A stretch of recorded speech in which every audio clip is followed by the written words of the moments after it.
জীবিকার তাগিদে, পরিবেশ রক্ষার তাগিদে, নদী রক্ষার তাগিদে আমরা এখানে উপস্থিত হয়েছি। লং মার্চ টু সাদা পদকিতা করবানি আপনারা? ইনশাআল্লাহ আমরা প্রশাসন যদি আমাদের দাবিগুলো না মানে এবং অশ্ববল থাকে আমরা সেই লং মার্চের জন্য অপেক্ষা করব এবং সেই লং মার্চ আমরা অবশ্যই করব। আমাদের 5টা দাবি যে জাফলং সহ অবৈধ পাথর উত্তোলন বন্ধ করতে হবে, দানবীয় যন্ত্র ডেজার মেশিন এবং এক্সকাভেটর মেশিনের মাধ্যমে এলাকার যে খনন করা হয় এর ফলে দেখা যায় আমাদের চাষাবাদের জমি, বসত ভিটা জমি হারিয়ে যাচ্ছে, নদীতে বিলীন হয়ে যাচ্ছে এবং পানির যে লেয়ার নিচে নেমে যাচ্ছে। এর ফলে গ্রামের আমাদের আবাসিক এলাকাগুলোতে আমাদের বিশুদ্ধ পানির সংকট তৈরি হচ্ছে।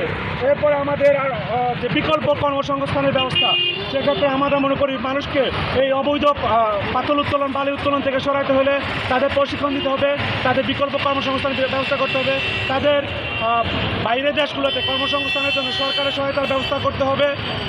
আরও যেটা আমরা বলতে চাই যে পর্যটন শিল্পের আরও বিকাশ করতে হবে এবং সম্মিলিত পরিকল্পনা দিতে হবে, স্থানীয়দের সম্পৃক্ত করতে হবে এবং স্থানীয়দের জীবিকাও যাতে পর্যটন শিল্পের সাথে সম্পৃক্ত করা হয় জোরালোভাবে সেটা নিশ্চিত করতে হবে।